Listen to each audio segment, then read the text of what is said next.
I want to talk about skincare and share a little about what I've learned throughout my personal story in hopes that it'll help you on your journey. I'm not wearing any makeup today because I want you to see that I'm a real human living in this difficult world, yet doing the best I can. I don't have perfect skin. I've always struggled with clear skin, and anytime I'm not in optimal health, it shows through my skin. I have, however, conquered common skin issues like acne, eczema, rosacea, and fungal rashes in an alternative and mostly natural way. And I want to tell you how I've done it. So often we think it is what we put on our skin that matters the most. But I'm here to tell you that healthy skin is an inside job. Whatever imbalances are going on the inside will show on the surface of our skin. Inflammation and acne are a sign that something is not right within your gut. And while topical solutions may help soothe the skin temporarily, they aren't addressing the underlying cause. Exfoliate, cleanse, use an oil-free lotion. I got so tired of hearing that advice when my skin wasn't doing well because it just sounded so basic.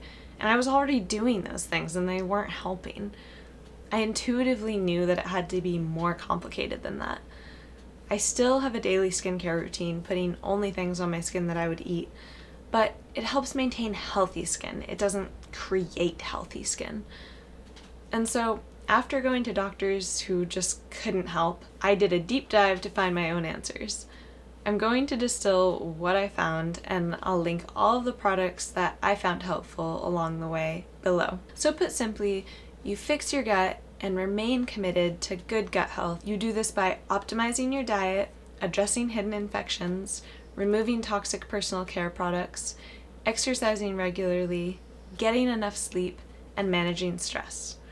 Nothing new, I know you've heard it all before, but once you dig into each of these topics, it isn't as simple as it sounds. Now, diet has been the most important pillar of health for me, so that is what I'll focus on in this video. When I was deep in the throes of acne, I had to stop eating gluten and dairy. Both made my skin flare up. Now I can eat dairy, but I'm still sensitive to gluten, even organic sourdough. I noticed that even now, years after I conquered acne, when I'm eating a lot of sugar, I break out. Sugar is just plain old inflammatory no matter how healthy you are. Same goes for alcohol. If you keep removing foods with no improvements in your skin, you can either do an elimination diet to find your particular trigger foods, or you can just go fairly extreme for some time depending on your problem, like doing keto or autoimmune paleo or GAPS. These are all quite restrictive diets, but people have gotten amazing results from following them. Also, my skin and just overall health improved greatly when I completely removed seed oils, also known as refined vegetable oils like canola, sunflower, and safflower. Did you know that eating these seed oils can make your skin more vulnerable to sun damage and aging?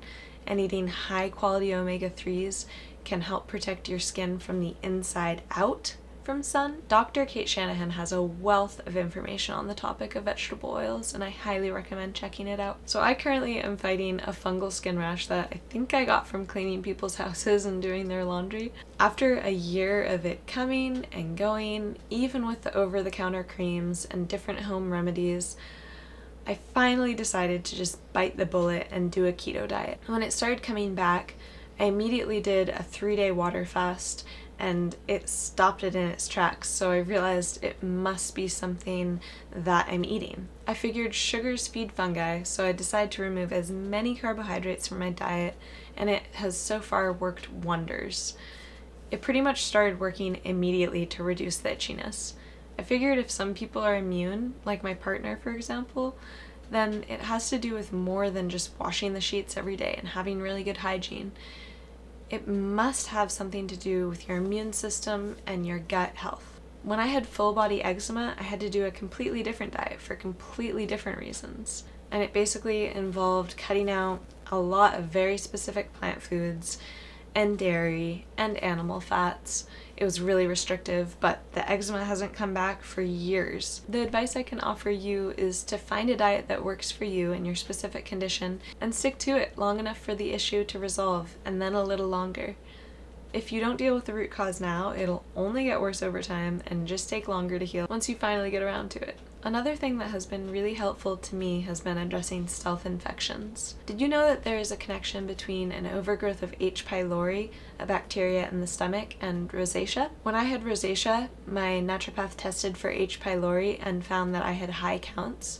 So I did a round of antibiotics, which I'm normally against, but I do think it can sometimes be appropriate to restart the gut by wiping out imbalances and starting fresh. And I did get positive results from that protocol, which also involved rebuilding my gut and eating lots of homemade fermented foods, prebiotics which feed the good bacteria, and a very high quality probiotic from Global Healing Institute. After that, my skin tone has balanced out a lot and the redness on my nose was greatly reduced, so I think it did something. Lastly, I want to talk about supplements.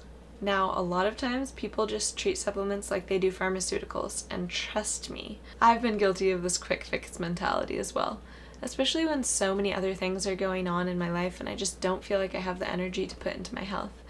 I get it, but I do think that high quality vitamins and herbs in enough quantity can be helpful. For example, DIM powder was single-handedly the most useful supplement in helping me overcome hormonal acne caused by coming off the pill. I knew it was helping because whenever I stopped taking it, my acne would come back. Finally, once my hormones were in balance, I was able to come off of it. Another supplement that I've found useful is vitamin C. So many people take collagen supplements, which are super expensive, but if you just take vitamin C, it helps stimulate the production of collagen in your body, as well as many other processes. You can try to get as many of the essential nutrients from your food, but even with the utmost commitment to eating well, our soils have been shown to be depleted of many important nutrients. Our soil just isn't the same as when our grandparents were growing up. So I do think that the right supplements and herbs can help us along our journey. That is about all I have to say for today, but if you have any questions, please don't hesitate to ask them down below. I'm happy to help in any way I can. Or if you want me to do another video going further into depth about any of these topics, do let me know. I hope you have a wonderful rest of your day and good luck on your journey. Bye!